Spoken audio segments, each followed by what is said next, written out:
सुप्रभात विद्यार्थियों, मैं राकेश सिंह।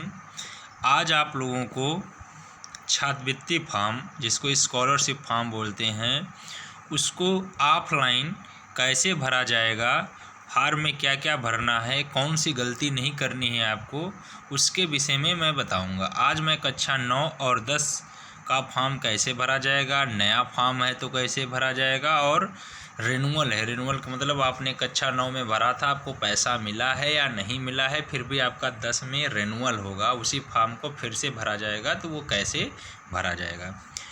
तो वीडियो शुरू करने से पहले मैं आप लोगों से अनुरोध करूंगा कि इस चैनल को सब्सक्राइब ज़रूर करिए, क्योंकि मैं जब जो भी वीडियो अपलोड करूंगा तो उसको आपको उसकी जानकारी मिलती रहेगी, तो आप आराम से वीडियो को देख सकते हैं। और इस चैनल को लाइक करिए, सब्सक्राइब करिए और शेयर भी करते रहिए। तो चलिए देखिए, शुरू करते हैं। जैसा कि ऊपर लिखा हुआ है कक्षा 9-10 छात्रवृत्ति आवेदन फॉर्म। तो यहाँ पर सबसे पहले आपको क्या करना है, कक्षा में लिखना है कौन सी कक्षा आप 9 में भर रहे हैं कि 10 में। और 9 में अगर भर रहे हैं तब तो आपका फ्रेश ही रहेगा। फ्रेश का मतलब आप पहली बार फॉर्म भर रहे हैं।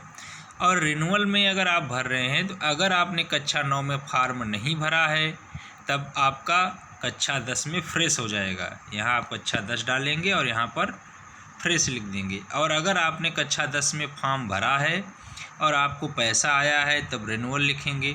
कक्षा 10 में फिर भी फॉर्म भरा था और आपका पैसा, कक्षा 9 में आपने फॉर्म भरा था और आपको पैसा नहीं आया था, तब भी आपको रिन्यूअल पर ही टिक करना है। कहने का मतलब कि अगर आपने 9 में फॉर्म भरा था तो कक्षा 10 में आपको रिन्यूअल करना होगा, और कक्षा 9 में आपने फॉर्म नहीं भरा था तब आपका कक्षा 10 में फ्रेश होगा।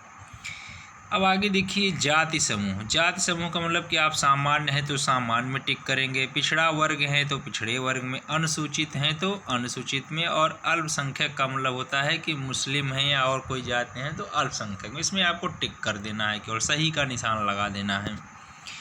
फिर देखिए विद्यालय का नाम। यहाँ पर देखिए मेरे विद्यालय का नाम है पश्चिमानी श्री कृष्ण इंटर कॉलेज बसगोती मैया भदोही।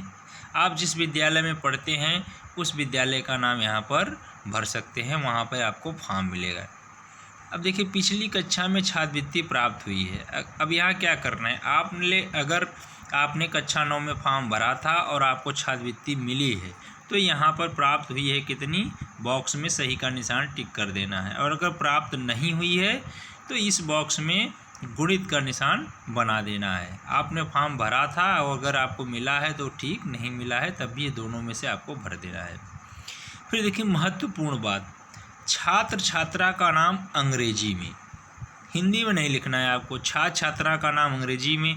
ऐसा मैं इसलिए कह रहा हूँ ताकि आपका जो फॉर्म भरा जाएगा वो हिंदी इंग्लिश दोनों में भरा जाता है, तो आप क्या अपना नाम अंग्रेजी में कौन से स्पेलिंग प्रयोग करते हैं वो लिखना होगा।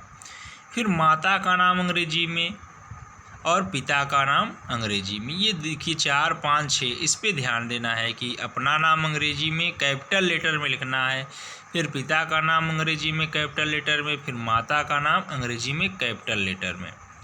फिर जन्मतिथि, आपकी क्या जन्मतिथि है। फिर लिंग, पुरुष है कि महिला, पुरुष है तो पुरुष, महिला है तो महिला।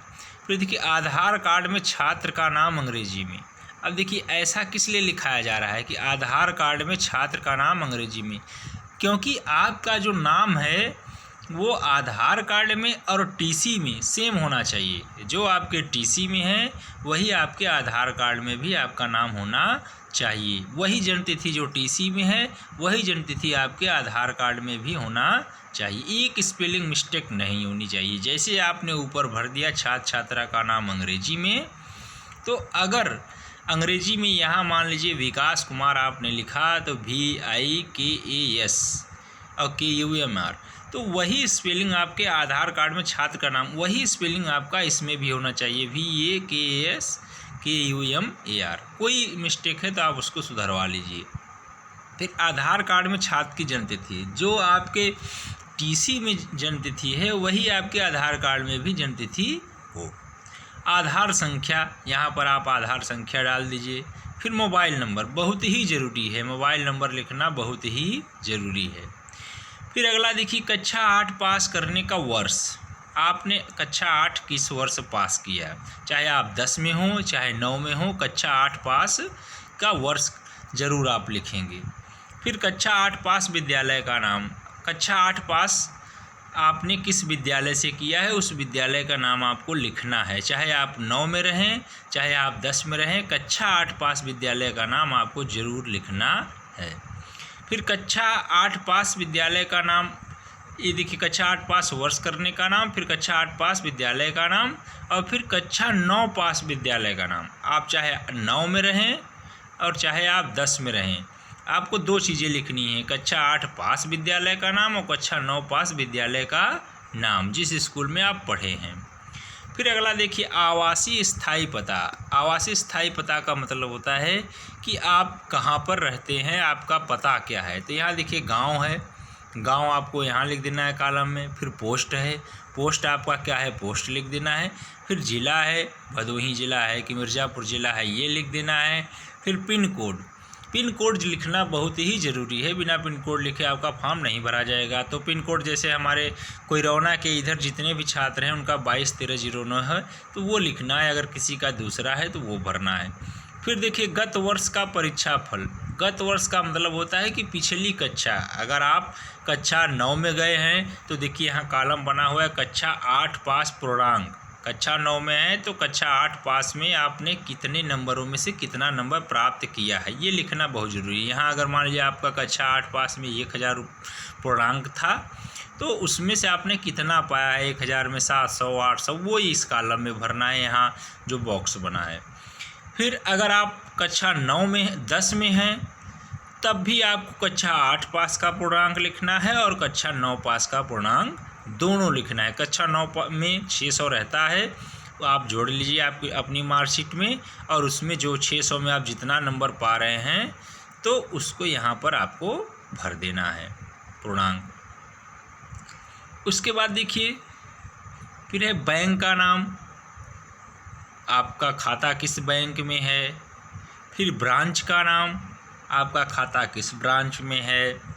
फिर देखिए छात्र छात्रा का बैंक खाता संख्या, जो आपका बैंक में संख्या है, खाता है, वो भर देना है। उसके बाद IFSC कोड, आपके पासबुक पे IFSC कोड लिखा रहता है, उसको भरना है। देखिए जैसे यूनियन बैंक है तो UBIN 054 8782 ऐसे रहता है। छात्र छात्रा का बैंक खाता संख्या पर अंकित नाम, क्या नाम है आपके खाता पर, वो लिखना है। फिर बोर्ड पंजीयन का क्रमांक, बोर्ड पंजीयन का क्रमांक का मतलब होता है कि अगर ये उनके लिए है जो कक्षा 10 में हैं, तो कक्षा 10 में जो रहते हैं उनका 9 में ही पंजीकरण होता है। तो पंजीकरण आपको 10 में मिल भी जाता है, नहीं मिला है तो आपकी जो कक्षा 9 की मार्कशीट मिलेगी उस पर पंजीयन क्रमांक लिखा रहता है, जो भी स्कूल होगा उसका लिखा रहेगा उस पर।